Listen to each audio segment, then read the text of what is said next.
With the number of gacha games now taking on a lot of aspects from your typical visual novel, today I wanted to talk about Blue Archive in particular and how it handles the idea of quote-unquote bond scenes. It's in an admittedly smaller scope from your typical VN, but wanted to talk about how it still manages to capture that same level of connection to its characters. So let's get into it. In your typical visual novel, there is oftentimes this sort of idea of a character route where we focus in on one specific character and you sort of build this relationship with that character over the course of, oftentimes I found maybe around 6 hours or so, give or take.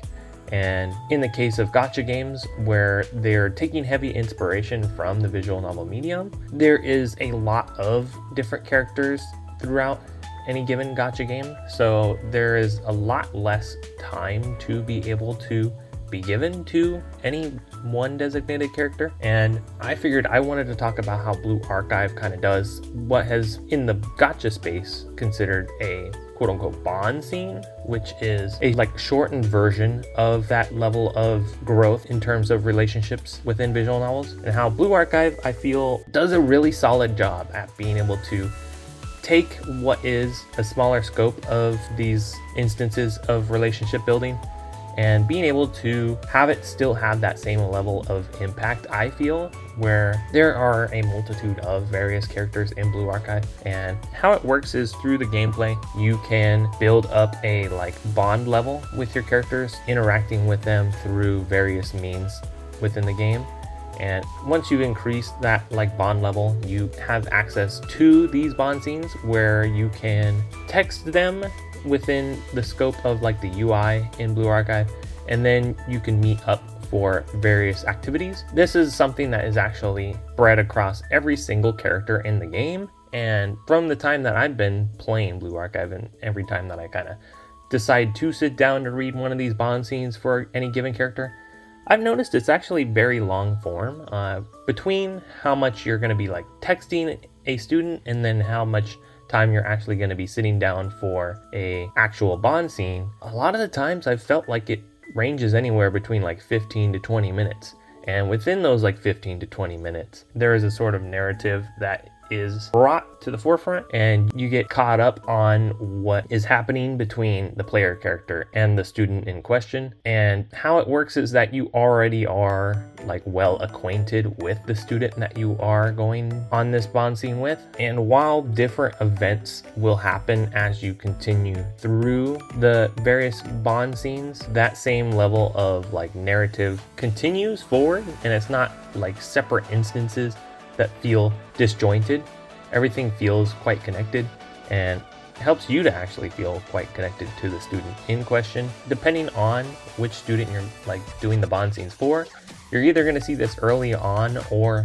later on into the story, but every single student within Blue Archive gets a CG that is animated and feels in some ways the culmination of those emotions, and when you have finally connected with that student. And I think, considering that oftentimes in visual novels, like I said, you're probably going to be spending a good 6 hours on a dedicated character route to be able to reach that peak of feeling fully connected to that character. I like that within Blue Archive, considering the smaller scope and how much time that they can put towards the numerous amounts of characters that are available, that working with a 15 to 20 minute set of bond scenes,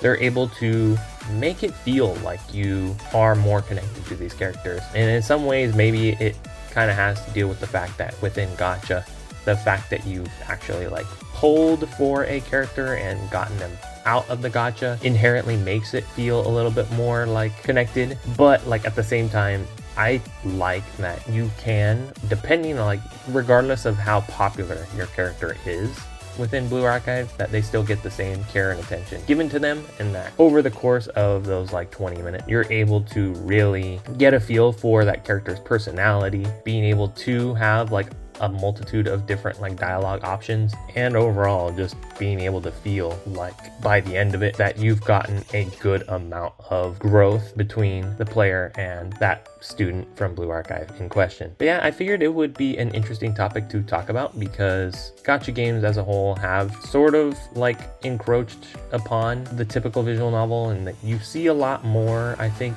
bigger, broader scope stories being brought about in gacha rather than being implemented into typical visual novels. And it'd be kind of interesting to talk about one example of how a gacha visual novel kind of has to rework the typical structure of how visual novels go about implementing their stories, and how I think it's a different type of way of going about it, but at the same time still has a pretty solid amount of impact compared to its predecessor. But yes, I've been Wave. Thank you guys for watching, and I will see you next time.